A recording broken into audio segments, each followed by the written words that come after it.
The Attorney General and the Justice Department returned to harsh sentencing guidelines. We've got the latest on the global cyber attacks. And we are talking how wholly appropriate it is to be sharing classified information with the Russians. It's Tuesday, May 16th. Welcome to Political Culture. You're tuned into Black Hollywood Live, Political Culture.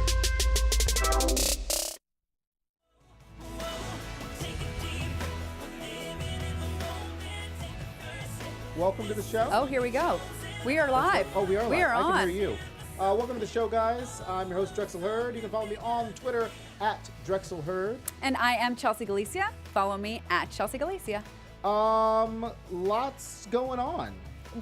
Not calm at all. No. I understand your heart rate's up a bit. It was. Last week stressed me out a whole lot. I think I am really implementing all the lessons about meditation and soothing of oneself that I've accumulated over the years, but never had that much of an issue to need to put into effect for like this. Yeah. I mean, starting with like Monday through Friday, every day was something new. And I remember, and I was listening to the radio, to NPR, and then I was listening to like Pod Saves America and a couple other things, and I remember them saying that this was like the worst week of the Trump like just in terms of like what we think is worse, like it was the worst for like everybody. And just to kind of give everybody like a little quick snippet of what the week was looked like. Monday, we learned that Obama warned Trump about Flynn. Boop, that was Monday, right out the gate. We woke up, boop, front page. Tuesday, Trump fires Comey on recommendation of Rosenstein. Wednesday, Trump meets with the Russians. And then allows the Russians into the Oval Office and not the American press. Correct. That was Wednesday. Thursday, Trump said he was going to fire Comey no matter what, which we're going to talk about. Friday, Trump suggested he has tapes of James Comey, which we will talk about. Saturday, you got FBI candidates, and then Sunday was golf time, so we were okay. And then, of course, today, it turns out that Donald Trump was sharing intelligence on purpose with the Russians. Yeah. So he leaks this classified information, and I think we have to look at it two different ways. We have to look at it as somebody like some source in the White House I read said like they could never say this on camera, but the fact of the matter is the president does not go to his daily intelligence briefings enough to know what's classified or unclassified. He doesn't care what's classified or unclassified, and he's not as bright and as up to date as he should be on classified information. So he would know. Maybe he feels like it doesn't matter because if he feels like unclassifying something, he can. It's up to him. According to General McMaster, it is wholly appropriate for the president to be sharing classified information. Well, and he didn't think that it was.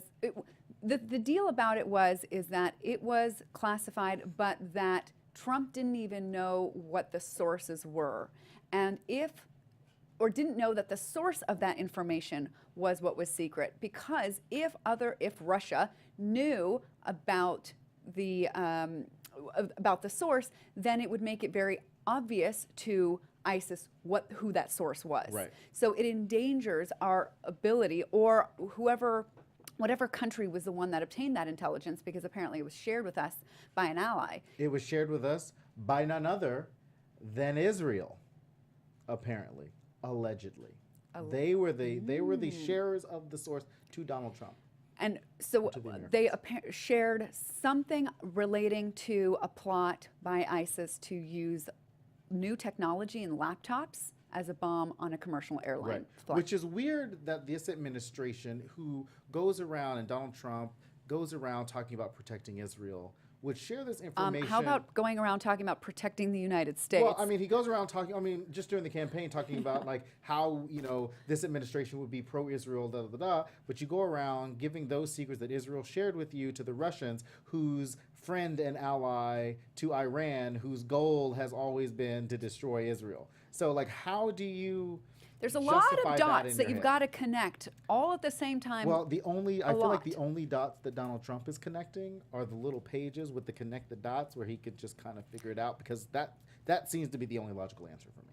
So I was curious. I'm like, who were these people in this meeting that he disclosed this classified information to? Yeah. And one of them was a name that I'd heard come up over and over again. So but the guys in there were the Russian Foreign Minister Sergei Lavrov and Russia's ambassador Sergei Kislyak. And Kislyak was the name that I've heard Right. come up over and over. So I looked around to see, like, why have I heard of this guy so much? And it's because Kislyak is being looked at, I think, as probably the tie that the Trump administration, even the Trump campaign, had to Russia. Right. He was apparently the architect of like the election, like going after the election. Very possibly. In April of last year, Kislyak was backstage with Trump before Trump gave a speech. And then 3 months later, Jeff Sessions spoke to Kislyak on the sidelines of the Republican National Was this Convention. the meeting that Jeff Sessions never told the Yes. Congress about? Right. Right. And Carter Page and J.D. Gordon did the same thing, meet with Kislyak at the convention. And then that was the meeting that they changed the platform with, Very the Ukrainian platform. Perhaps it is, yeah. 2 days after Sessions and Kislyak met is when WikiLeaks published its first batch of emails stolen from the servers of the DNC. And then in September, this is last September, James Clapper, Director of National Intelligence, publicly suggested that Russia might be meddling in the election before the election even happened. And still, the next day, Sessions met with Kislyak. And then Mike Pence went on TV, told CNN that Putin was a better leader than Barack Obama. And then this continued because there were a series of phone calls between Kislyak and Michael Flynn. And that's what was intercepted and what led to Flynn's downfall. Interesting. And then in December, Kislyak also met with Jared Kushner at Trump Tower. See, that's the thing. Like you going through that whole list, to an outsider who, regardless of if you're a Republican, Democrat, Trump supporter, not Trump supporter, just looking at that timeline, you're like, there's no such thing as a coincidence. Like that right there tells me, and anybody with common sense, that something's not right. That they are very, very close. Somebody I heard made some kind of joke that was like, for a guy that makes all of his ties in China, he sure has a lot of Russian ties.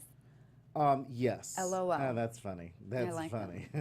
Well, Sally Yates is, as I'm on the air, like trying to make sure that I DVR this appropriately. Sally Yates is actually on Anderson Cooper 360 right now, giving her interview. Oh, I gotta go back and watch that later. So while you're watching us, like DVR that so that you can not stop watching us and then you can watch them after that fact. But I think part of her interview basically was that the Russians had so much on Michael Flynn that he was really compromised, and that's how she felt. Like that's what she knew and stuff like that. So, Michael Flynn, like I said, 2 weeks ago, Michael Flynn is going to jail. I hope Somebody you're right, is going just to because jail. I really love irony. When somebody screams, lock her up, and then he gets locked up, I mean, that's justice. Right.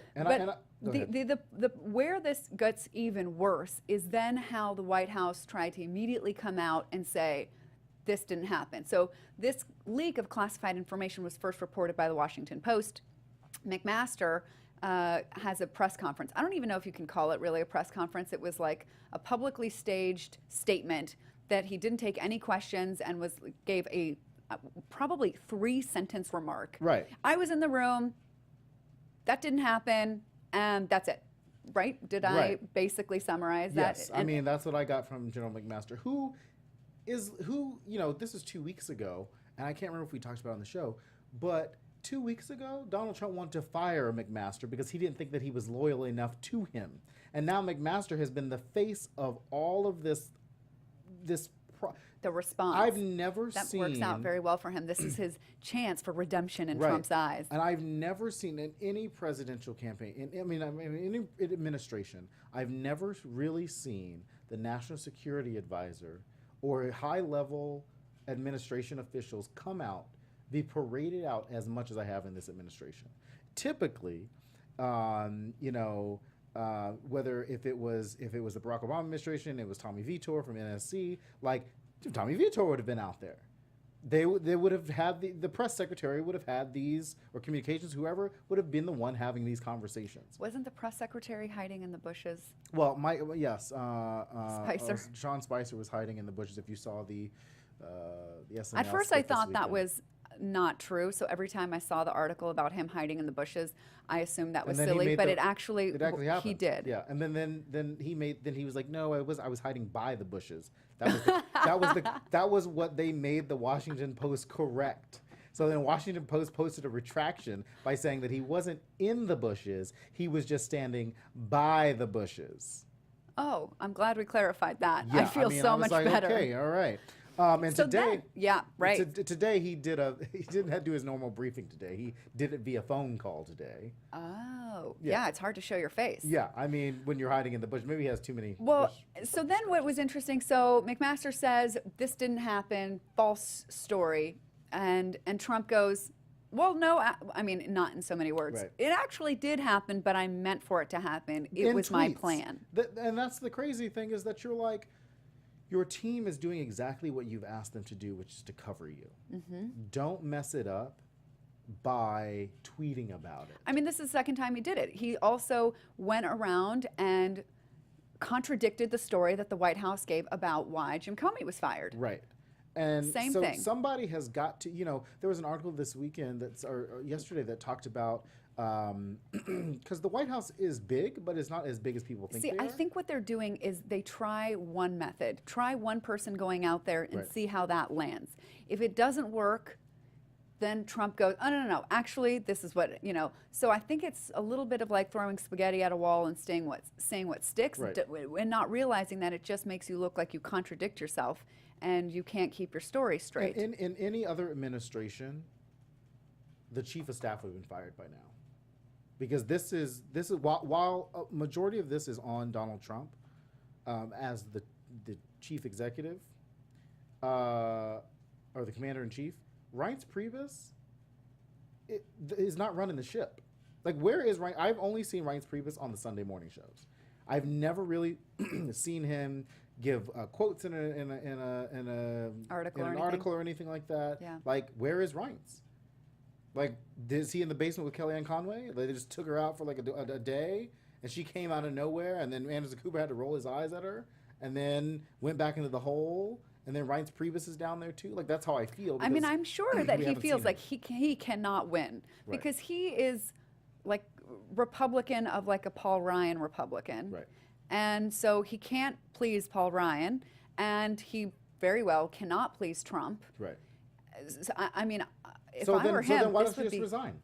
Why don't you I mean, just quit? this is what he's worked for probably for his entire life. He can't quit less like 120 days in. Yes, he can, if he wants to, get back some of his Then integrity. but then that would just an entire deterioration of the Republican Party. If a figure like him Bad thing. stepped down and said, I cannot, it would, the whole thing would just like Well, Steve destroy Bannon's running itself the from show the anyway, inside so what's out. the point?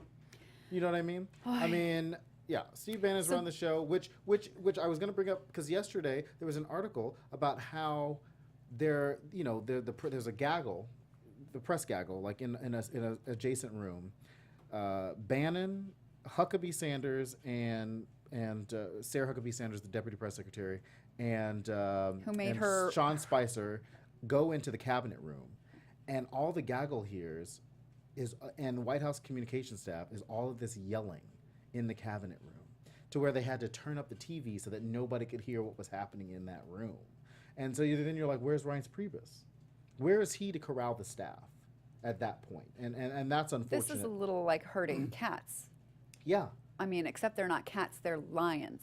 Good luck. Yeah, good luck to them. But speaking of lions in the den, the New York Times came out with another story. We just talked about Michael Flynn that said, with the headline, Comey memo says Trump asked him to end Flynn investigation. Apparently, in February 14th, which is the day after Michael Flynn resigned, Trump said to James Comey, "I hope you can see your way. I hope you can see your way clear to letting this go, to letting Flynn go, and that Flynn was a good guy and did nothing wrong." Of course, the White House denied these versions of the events. And tomorrow, Trump is going to say, "Yeah, I did," and he's going to come up with a good reason why. Right.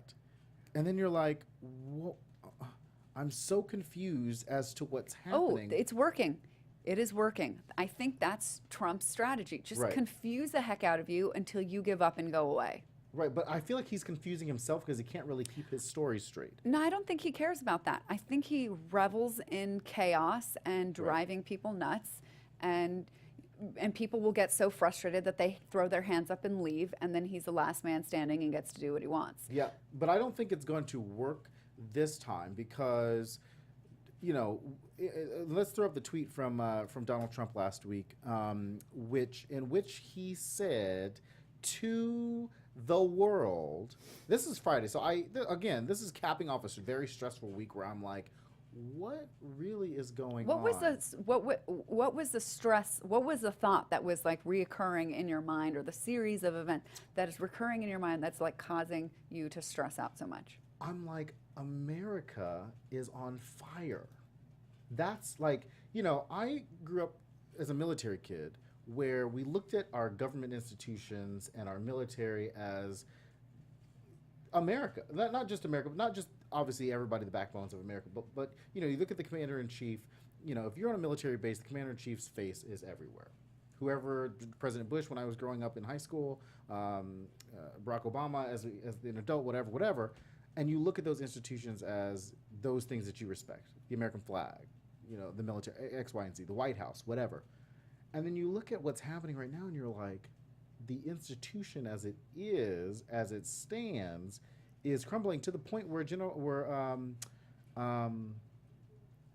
who was DNI director James Clapper basically said this weekend that our institutions are under attack. I was really shocked that didn't get more of a reaction. That's because everybody's like, well, duh, we know. no shit, James Clapper. We know. But I want to throw up that tweet. Josh, can you throw up that tweet real quick from Donald Trump on Saturday, where he basically said that if James Comey better hope that there are no tapes of our conversations before he starts leaking to the press. Well, there aren't any tapes. Well, but like, and we know that. But why would you say, like, because he loves the chaos and Yeah. making it interesting, and 'Cause then you're and confusing Comey both sides. was getting more attention than him. Remember, he told Lester Holt he didn't like how much of a showboat Right. James Comey He was a showboat. James Comey was getting more attention for being fired than Donald Trump was, Right. and here is how Donald Trump gets the attention back on him. Right.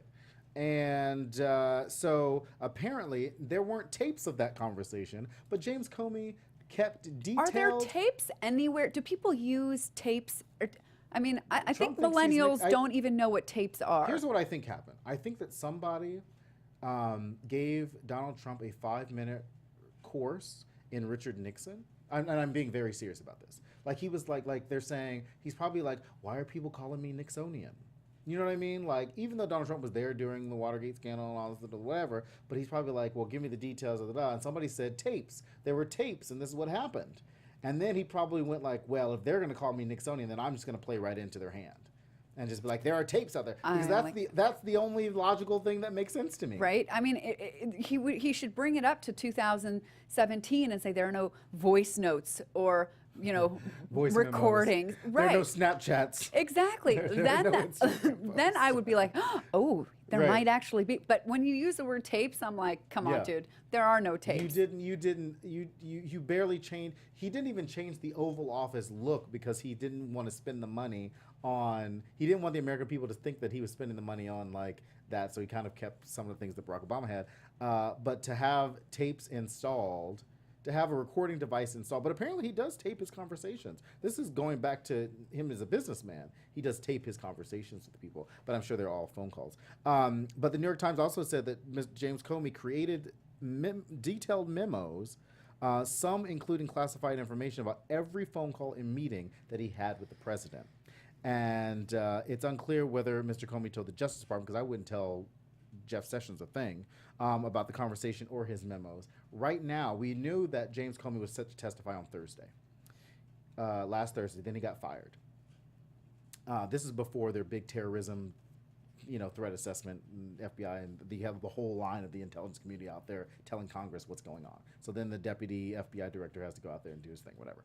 So then James Comey's like, going to see shows, probably walking in the woods like Hillary Clinton, doing his thing. I saw him he went to go see a show in Washington. He went to go see a show in DC, and he'd taken out the trash, all this stuff. And he got invited to the Senate Intelligence Committee today. To the Central CIA. To the Senate Intelligence Committee. Senate Intelligence Committee. The Senate Intelligence Committee wanted to interview him behind closed doors. This is Burr and Warner now. He declined because he wants to do it in public. Good for him. Thank you. Yep. I like so now he's got all these memos. So James Comey literally has the receipts. I mean, I've heard he's a smart guy, and maybe he, in the back of his mind, thought that this might be a possibility, or at least that he would have to cover his ass right. in the event that he was brought into some drama that he'd have to clear his name. Right. And Donald Trump, in the middle of this whole thing, where you talked about how, you have all your press team go out there and they're doing all this spin, and then you do this interview with Lester Holt. And then you're like, what do I tell Lester Holt? What do I tell the world? I don't think that he asks himself that. I don't. But this is what he said to Lester Holt. Watch this. In fact, when I decided to just do it, I said to myself, I said, this Russia thing with Trump and Russia is a made-up story. It's an excuse by the Democrats for having lost an election that they should have won. And the reason they should have won it is the Electoral College is almost impossible for a Republican. That's actually not even true. You basically said that you fired the FBI director because you thought the story that he was investigating was false. That, my friends, and my dear co-host who's a lawyer, who quite understands this, is what we in America like to call obstruction of justice. Yes. And therefore, we now have a obstruction of justice department. An obstruction of justice department. So then the next question becomes, what do we do about this? Do we do it? Well, impeachment, first of all, everybody's like, I saw people posting like, I'll host an impeachment party, and people were getting all excited. Not likely to happen right now unless we have a slew of Republicans who, I don't know, grow a conscience. Nope, won't happen. Okay, so then Democrats are asking for a special prosecutor, independent commission, but it's really one or the other. Or can you have both? I think there's three. There's either the special prosecutor. The Senate does their job. The Senate and the House do their jobs. Special prosecutor, independent commission. Okay, so I was looking at what's really the difference between a special prosecutor, independent commission. What's the way to go? What are the consequences of either one of those? And from what I saw, it looked like a special prosecutor is actually not the way to go. That Democrats should think twice about pushing for that. Because when you assign a special prosecutor, that prosecutor takes not months, but generally years, if you look back on the history of such special prosecutors. Ken Starr's pretty quick. He was assigned to look for like one problem that had nothing to do with Monica Lewinsky, and stumbled upon came upon it and then found that the president had lied under oath. Right. Okay. But that wasn't even the point of that appointment of the special prosecutor. That did end up going quickly, but generally they take a long time. And because a prosecutor is seeking out crimes, there's a whole lot of silence around it, and there's a whole lot of protections built in for the accused, right? Because the criminal justice department is very interested, ideally, in people's due process. And so that means for us is that we're not going to hear very much of what's going on in the investigation. And then the other thing is a special prosecutor is looking for crimes only, whereas an independent commission is looking for the truth. And a special prosecutor is looking for crimes and then has to find enough evidence of the crime that would likely lead to a conviction, which, finding the crime, tough enough. Finding the evidence that's going to meet the threshold needed to prove the crime, really, really difficult, even in the cases where we think, well, there's clear election fraud and maybe even espionage and treason. Treason has to be clear as day. But when you actually look at the letter of the law and how treason is defined, it's actually doesn't really look like this kind of action is treasonous, given the law. Right. But if you have an independent commission who's seeking more for the truth, oh, I should also say this. Special prosecutors are like a missile launched on or set to look for crimes only. If they see other evidence of wrongdoing that doesn't amount to a crime, they basically ignore it and look the other way. If it cannot be prosecutable, they kind of shove it out of the way and go to look for crimes. An independent commission is supposed to look for all untruths and to look for the truth, and it's supposed to be much more open so that the public could see more about what's going on. Right. And there's more of a chance for us to know the truth. Was there collusion? Because by itself, is there collusion is not a crime. So a prosecutor is going to be in a tough position to narrow down or possibly fall into a million rabbit holes of Manafort and Flynn and this guy. And maybe all those people go down. Maybe Flynn does end up in jail from a special prosecutor, but Trump himself stays. Right.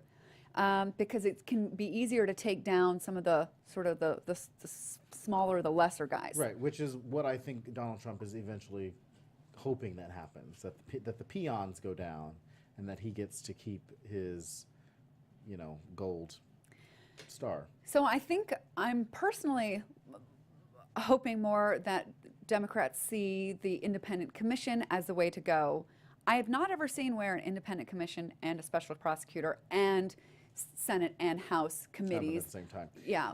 What have you heard? The problem with I think that from what I understand, the problem with the independent commission, though, is that it is a commission that's not necessarily that independent. It is just independent in how it operates, but in terms of who's appointed to that commission, you've got appointments from the president, you've got appointments from Republicans, and you've got appointments from the Democrats. That means Democrats get a small number of people on that commission. So the president's going to pick somebody that's going to protect him. Republicans are going to have somebody, are going to have a group of people that are going to protect them. And Democrats are going to want the truth. I would like John McCain to be on there. He seems to be a little willing to see the light of day on this. John McCain today said, within the last couple hours at dinner, and said that the level of scandal has reached Watergate levels, and that is huge. Now, it's one of those things. You look at John McCain, you look at Lindsey Graham, and they've been saying, even your favorite politician or your politician of the year. Ben Sass has been doing that, but at the same time, they're not in a position or on committees that Graham and Graham's doing his thing. If he really wanted to speed up this investigation, he would. McCain is on armed services, not really a committee that's doing anything like that. Sass, he doesn't have enough power yet to amount to anything, to get anything going. So I think a lot of these other rogue senators, you look at Susan Collins, Lisa Murkowski, a lot of where are the female? They always say, you want to get something done, have a female do it. Like we've been saying for all of the 2016 election, at least the general. But some of these women have got to step up. Joni Ernst, I'm surprised, with her background, has not said a word from an intelligence perspective. The silence is deafening. And so, I know a lot of these people are scared. Paul Ryan's been coming out and being, Mitch McConnell today said, what did he say? He said, I wish that the White House would have less drama. Have less drama. Yeah. I mean, it's such a Mitch McConnell statement. So that we can get back to our agenda. Yeah. Which was drama free. Yeah. Paul Ryan over the weekend was basically not my problem. I got an agenda to run. I got a whole house to run. Speaking of the Republican agenda, the town halls across the country have been awesome. Yeah. people coming and ripping into their reps Right. for the Trump care vote. Yeah, It- I don't think they quite understood. See, the problem, and we're getting sidetracked just on policy, but like Republicans, Sidetracked on policy. Republicans A don't. statement I never thought I would hear from Drexel's Well, mouth. no, We're I getting just, sidetracked I just on meant policy. like, I mean, we're getting like, you know what I mean, like we're not talking healthcare, but like Republicans, they think that their people are so stupid that they would not understand that their lives matter. Republicans don't think that their people think their lives matter. If that makes sense. Yeah. Like they or just that they're just not going they're just not to gonna see. care. They're not Like, going to look. They think that this what the bill this, says. in this version of Republican, that this new generation of Republican is more interested in fiscal responsibility than the welfare of their lives, and they have gotten away with shoving that narrative down their throats. That you're like, yeah, this is what's happening. The people that you thought that the if the message of 2016, not only from the Sanders wing, not only from Bernie Sanders, but that a lot of those people understood the message of Donald Trump. If there was one thing that Republicans should have taken away from that, is how affected families were economically, not how they were affected economically. Because Not how they were affected economically, and therefore we need to cut services Right. and benefits to right. them. Services and benefits, if you're, as we've known, trickle-down economics do not work. You've got, if you tell somebody who's got a family of 4 kids, who is on welfare, not of their own, like they're working 2 jobs and they're still on welfare, stuff like that, you cannot tell them that you're cutting taxes for the top 1% and think that they're going to be okay with that. I think they just, the Republican leadership will believe that their voters won't figure it out. That when Trump says, I'm going to cut, taxes for the middle class, that people are just going to listen to that, Right. and they're not get into the nitty gritty and understand what these plans really say. And that's why I think that, and there's a Democrat, I can't remember the name, but there's a Democrat in New York who is doing this adopted district, and I kind of want him to come on the show, so we'll be reaching out soon. But they're doing this adopted district where if the Republican representative does not show up to the district To do a town hall. a town hall, the Democrat in the neighboring district will then come in. And I think That's that is genius. I think it is something that the DNC has got to get on. I think it's something that the DCCC has got to get on. Something that senators are a little bit different because they got a whole state to worry Yeah. about. But representatives can get out there. They can have that conversation with them. Like, here, I understand that you don't agree with me on X, Y, and Z, but here's what we do agree on. Here's that I agree that your life matters on that level. Because all white voters heard the past 2 years was that Black lives matter and that their lives don't matter don't matter equally. And obviously that narrative is a false narrative. But for a Democrat to come into for a politician to come into their district, who might have 1,000 people, whatever, and say, I understand what your family is going through. I'm here to try to figure that out. Your representative is absent right now. Let's figure this out. And then a Democrat will emerge from that district and be Just able brilliant. to have that conversation with Yeah. them. So, I mean, that is what, we can talk grassroots all day. We can talk getting people elected, getting more people involved. We're going to talk in a little bit. We're going to talk about Hillary Clinton's new political action group, and Indivisible and all these other groups. But right now, the messaging has always got to be what the Democrats have to come through, and they've got to get out there and they got to capitalize on this chaos that Republicans are dealing with, because they're not doing anything. And so Who's not doing anything? Republicans. Oh, they can't come up for air in this whole situation because they are so bogged down by this president. Not that they were doing anything when they had control in the first 100 days. Now as they saw, they pushed. We look back at how Barack Obama pushed Obamacare through. That was to help people. You can't ram something through in 100 days to tell people you're taking something away from them. That's just not going to fly. That's just not how it works. So we will definitely keep a watch on what's going to happen with James Comey, because now he's wanting to go out there and give and like share these memos with people. Mm-hmm. Share them, James Comey. We're excited. Speaking of justice, speaking of what's happening, Chelsea, you do Justice is Served. I do. On Wednesday Wednesdays. nights, 6 p.m. We like that little shout out. 5, but thank you. 5 Or p.m. you can watch at 6, but if you want to watch live, at 5. At 5. The Justice Department laid out new charging and sentencing guidelines last week detailing I don't think we can call it the Justice Department anymore. I would- the Obstruction of Justice Department Thank has you. laid out new charging and sentencing guidelines last week detailing their plan for mandatory minimums and rolling back Obama-era rules that encouraged federal prosecutors to seek the most harsh punishment for only serious, high-level, or Yes. violent drug traffickers instead of low-level offenders. This was Eric Holder's Smart on Crime directive. If you're listening to this, watching this, and have not yet seen the documentary 13th, right after this, and maybe right after you watch the Sally I still haven't Yates seen it yet. interview on Anderson, got to watch 13th to understand how this whole monstrosity works. Because what this memo does is basically tries to restore the harsh sentencing that's on the books. Obama had tried to say, hey guys, let's ease up on these harsh mandatory minimum sentences. It's not really helping us out. It's really expensive, and this is not working to curtail crime, drug, anything.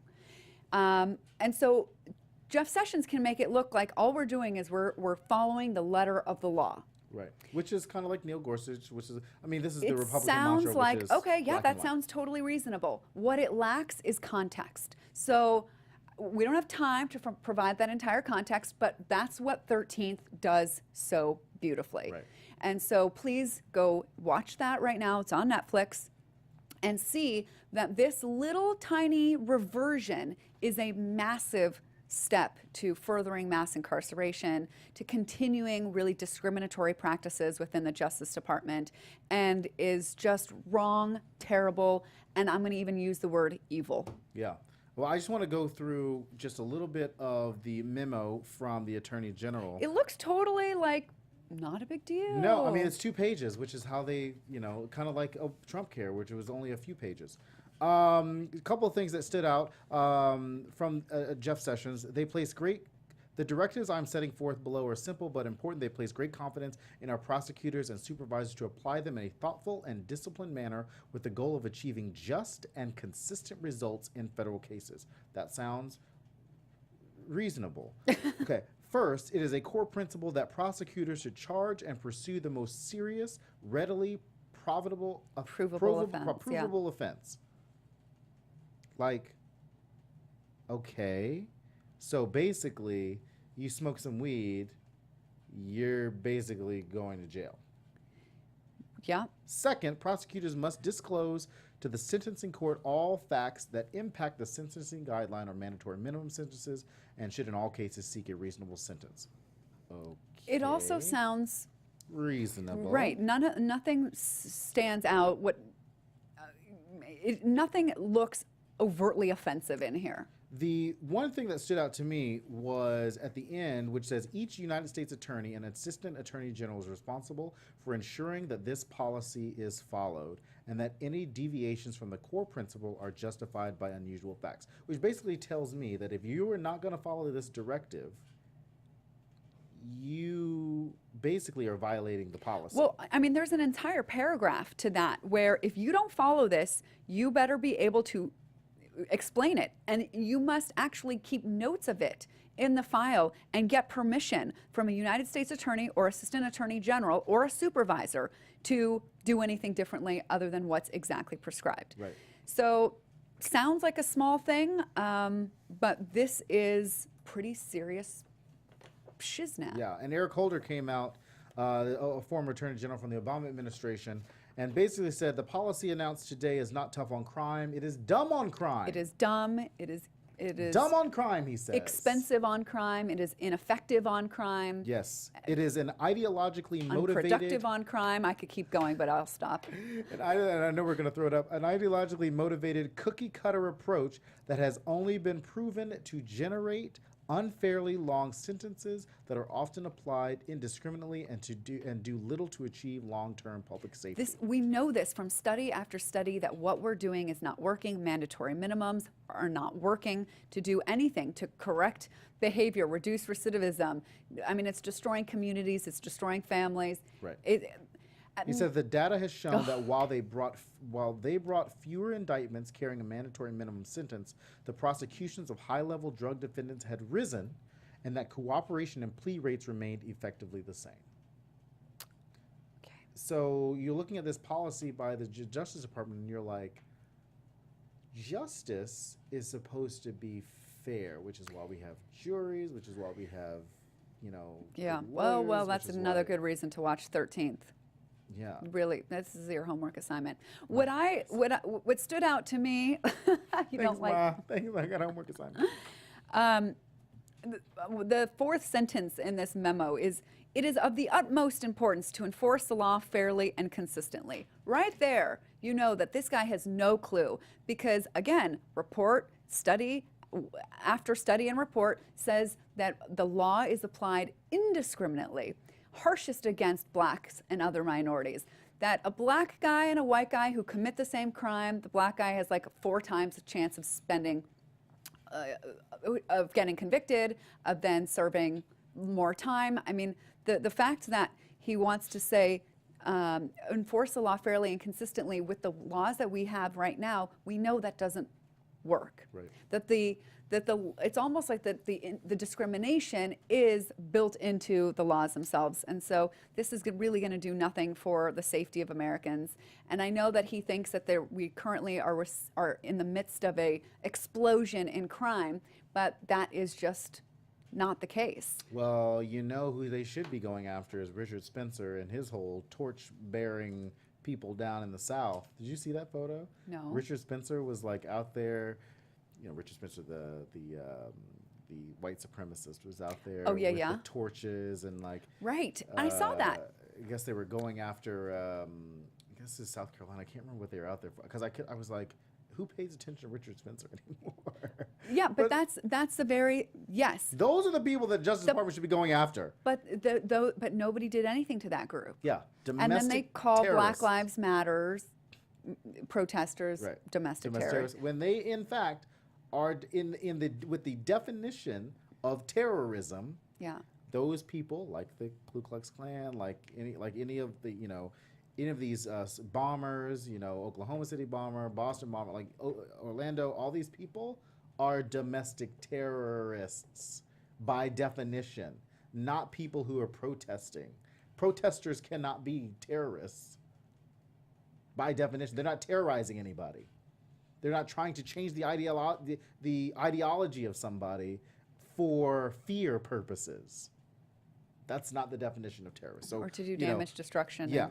Cause death. So yeah, so we're gonna be kind of watching this, and hopefully our state's attorney general here is Xavier Becerra, and hopefully the state's attorney generals will be locking down their states.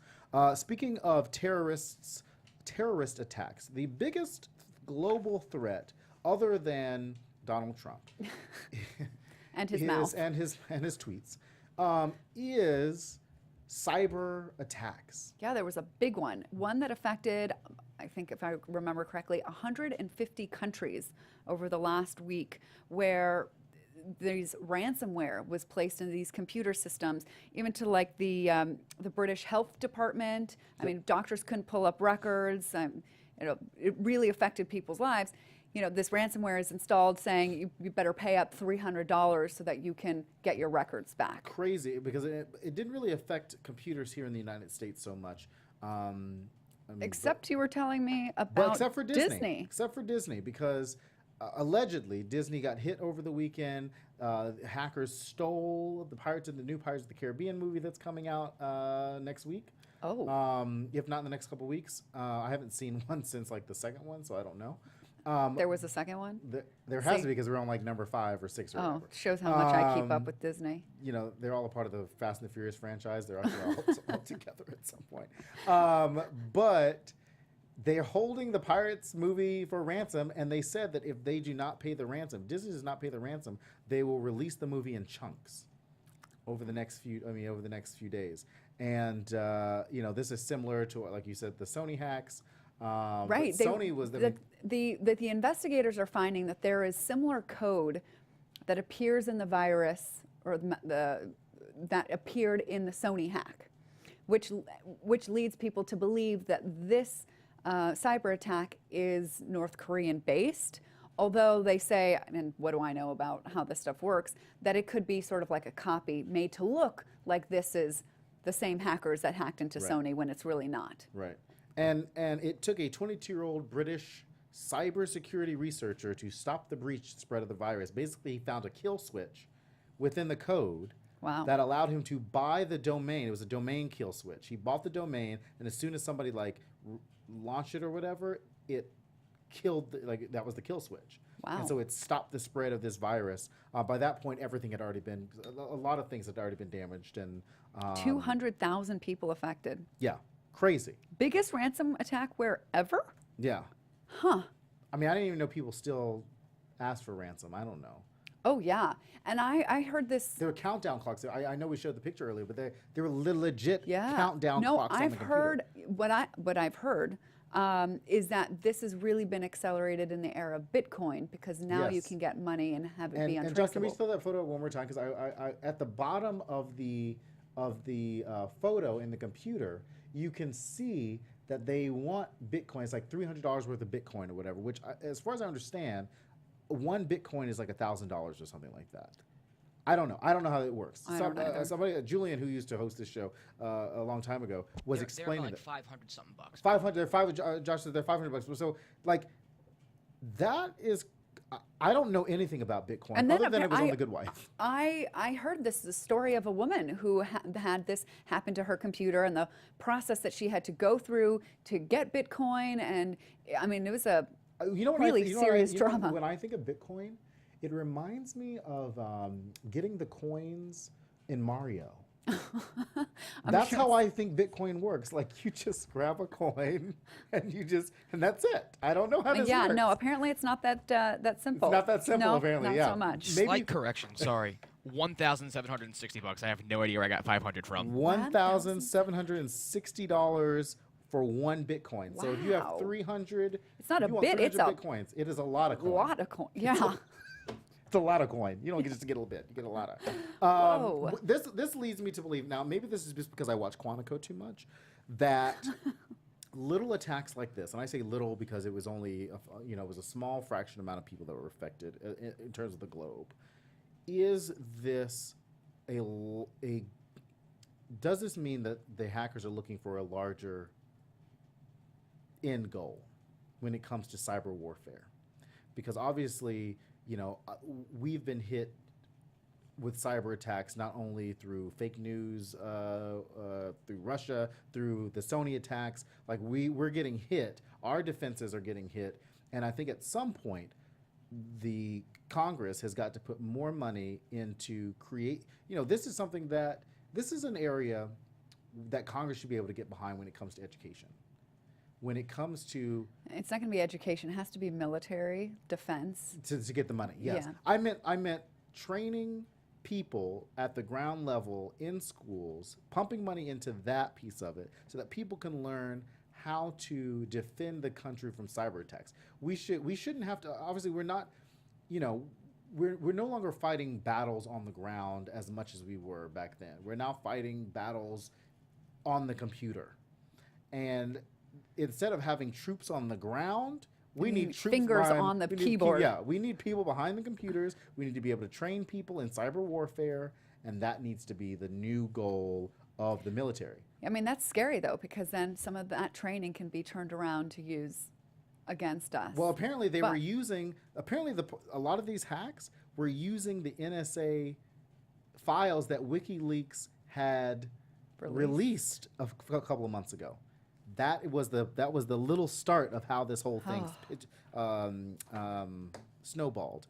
So hopefully, just make sure that you guys are keeping your phones safe. We're all we've got laptops and phones. Yeah, and I got this up message here. from somebody today that was like, don't accept friend requests from these specific people, that they're Yeah. hackers, and that if you download a video, some dancing Pope video, that's a virus too. But I always think the Pope is dancing though. Is a virus?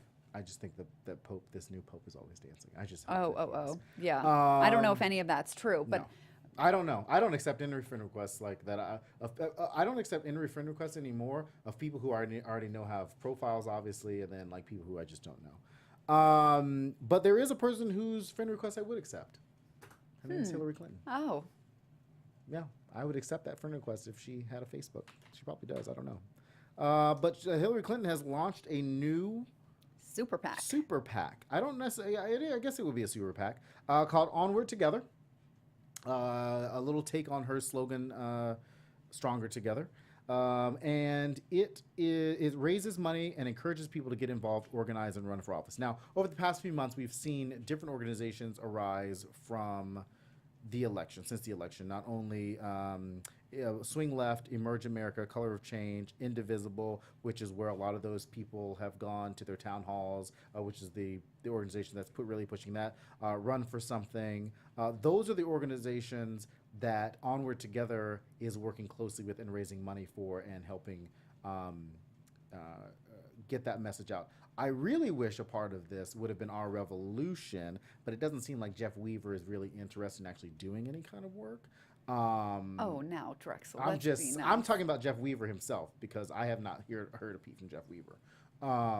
Because you see all of these other. I say that because you see all of these other organizations really finding qualified candidates. I think they're working, and I may be wrong about this, but there are organizations like Brand New Congress and Justice Democrats that are looking for candidates with a progressive message. Which is fine, which is all good and fine. I think Supporting that, them. So like here in California, we just, like I said, I'll be in Sacramento on Friday, and we have the convention this weekend. And I know a lot of those people there's two types of people that get into politics. People who get into politics who really want to make a difference, or people who get into politics because they felt like they were denied something. They felt like they were denied something. And they're trying to regain And the power that they feel that they lost. Yes. Not saying that a majority of those, I have met a lot of people who just are like diehard Bernie Sanders people and who felt like they did not get, they were denied something. So they get involved and they want to change the party because they felt like they were denied something. Not to necessarily change, because the problem is that nobody wants to work together. You're never going to get to the point, there are not enough Bernie-crats, there are not enough moderates, there are not enough liberals, there are not enough conservative blue dog Democrats in the party to make any sort of change without groups working together. It's just not going to happen. You're not going to get an influx of super left-wing people coming in without a conversation, without two or three groups meeting in the middle, being like, here's what we need to do. And if you're always, I'm not saying that the Bernie-crat side are always obstructionists. I'm not saying that the moderates are always obstructionists. I'm just saying that at some point, everybody's got to come to that table and be like, okay, here's what we got to do. How are we going to work that out? Well, and we're going to see that this weekend. Okay. I cannot wait for you to report back on that. We're going to see. I've been reading. I'm saying that because I'm a part of this Facebook group where it's all delegates. And some of the stuff that I'm reading, like I don't get in conversations on that page, but some of the stuff that I'm reading, I'm like, we are going to be in some serious trouble on Friday and Saturday if people don't go there with the intention of doing the actual work. You know what I wish everybody would do? Maybe you might want to suggest this, that people read the Democratic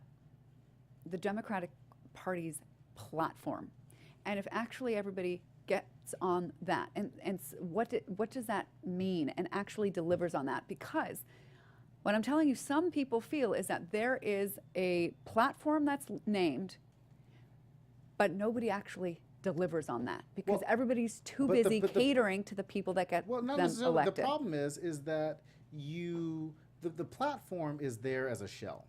It is up to state assembly members, senators in the state, U.S. senators, Congress people to actually take that platform and run with it, because unelected people just can't move the platform. It's just impossible. You know what I'm saying? Well, but that's the thing, is that people that get elected but then do not honor the platform. Yes, but the platform, like I said, is only there as a shell, because you're never going to honor the Well, platform. that's the problem, is that people feel like this is what we think we're signing up for when we elect you, but then that's not what we get. Yeah, but what I'm saying is that you can never convince people that. So yes, platform. Say we're talking about taxes. Okay, our platform is solely use those taxes to help families and to Yeah, we got to raise money for spell that programs, out da, da, and da. see what that means and Okay, what that doesn't so mean. now what I think that a lot of people don't understand is how the government works enough to where they go, well, why isn't it happening like that? Because at the end of the day, our side now has to go back to the Republicans and say, what can we do? Now you're back to the center. Now you've got to say, I got to compromise with you to get the votes to get what I want. That's how it works. And so I think that people just assume that that elected officials aren't doing what they need to do. Like if you look at Obamacare, not a single Republican voted for Obamacare when there should have been, when it was their idea to begin with. Republicans will never come to the table if they feel like Democrats are never are going to come. But you know what I mean? Like the idea of Republicans coming to the table, that doesn't concern me. What does concern me is the split, sort of the factions that are occurring within the party. Oh, yeah. And let me tell you that you're probably going to see pissed off delegates, because there is right now an ongoing lawsuit that was filed on behalf of Bernie Sanders against the DNC for their preference for Hillary Clinton. And before you roll your eyes, look up what's come out. The attorneys for the DNC have said, yeah, we pushed for her and we're allowed to do that. Yes, we but I think don't have to honor this neutral thing that it says in our charter. And that's really upsetting. Well, I mean, and to be fair to the Democrats, I think at the beginning when it was April, I mean, we were just I hate rehashing this 2016. But this is an ongoing lawsuit that is getting blood boiling, and is why there's. But here's the thing: it's going to be an ongoing lawsuit that's not going to go anywhere, because at the end of the problem is that the DNC has already admitted we were not neutral, and actually we don't care that we were not neutral. Yeah. We just pretend to be neutral, but we're not. Well, I think, but at the end of I think that so for example, during the 08-07 campaign, the DNC was pretty neutral. Because they were all Democrats there. Every one of those people on the stage was a Democrat. There was no question that Howard Dean, Barack Obama, Hillary Clinton, John Edwards, everybody on that stage was a Democrat. So the Democratic Party was like, our people are up here. The only people that were up there who were actual Democrats, Hillary Clinton and Jim Webb. And Jim Webb was not even a real Democrat. He was basically a Republican, and he was like, a Republican and Democrats. You thought he was more Republican than Martin O'Malley or Bernie Sanders? Martin O'Malley was the other Democrat up there as well. Bernie Sanders was not a Democrat. He still is not. He was never. That's the fact of the matter. Well, perhaps.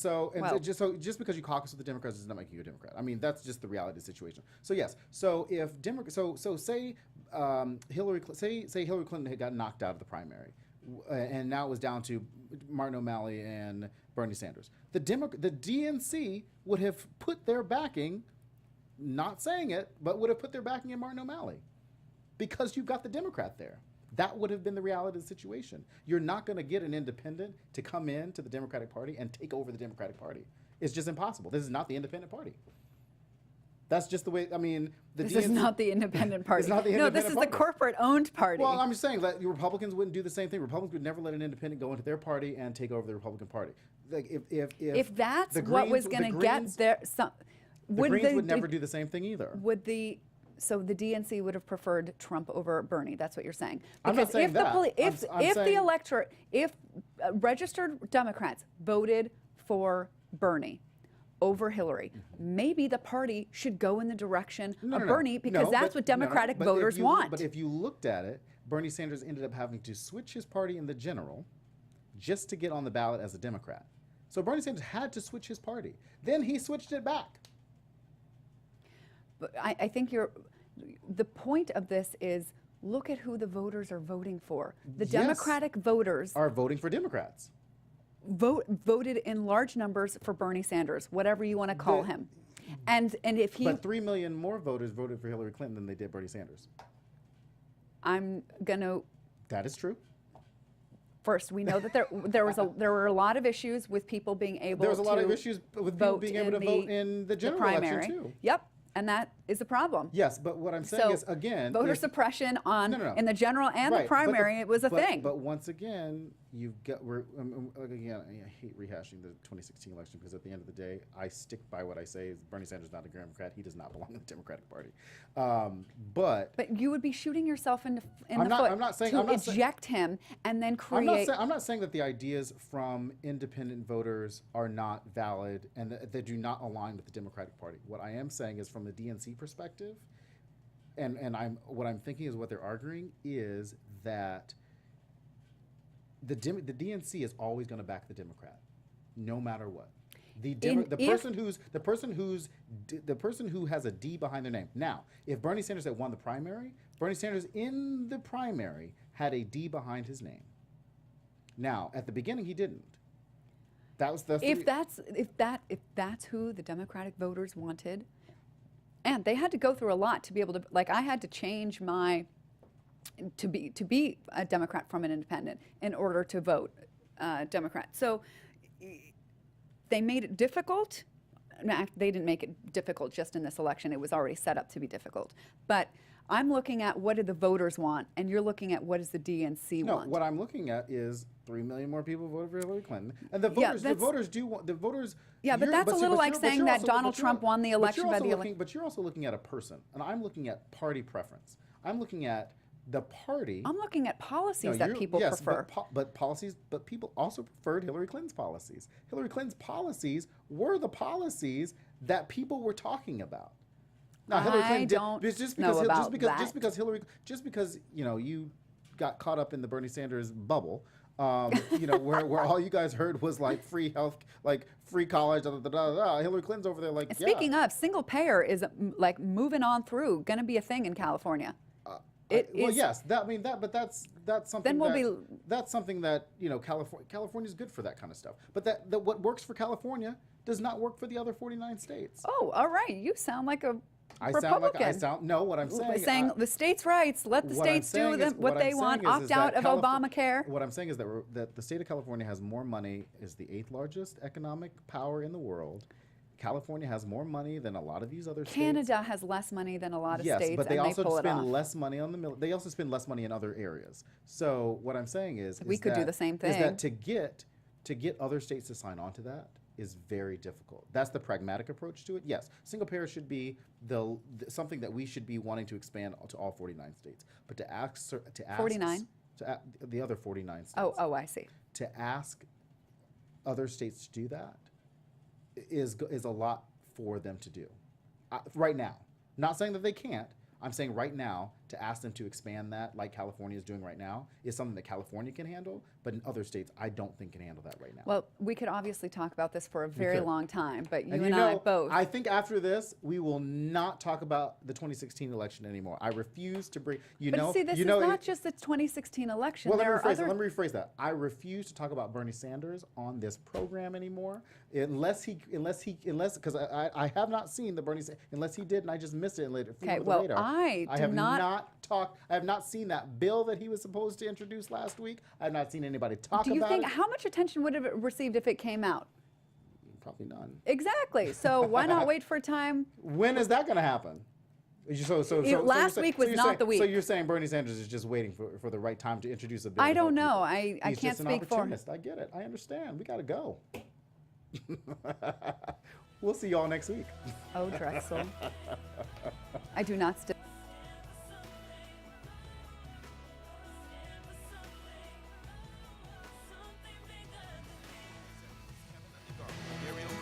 Tiana Hobson, and the entire BHL staff. We would like to thank you for supporting Black Hollywood Live, the first online broadcast network dedicated to African American entertainment. For questions and comments, contact us. info@blackhollywoodlive.com. Like us on Facebook, tweet us, or Instagram us at BHL Online. And I am the official voice of Black Hollywood Live, Scipio, Instagram at KingXOBay. Thanks for tuning in. Hollywood redefined. The views expressed here are those of the host only and do not necessarily reflect the views of BHL or its owners or principals.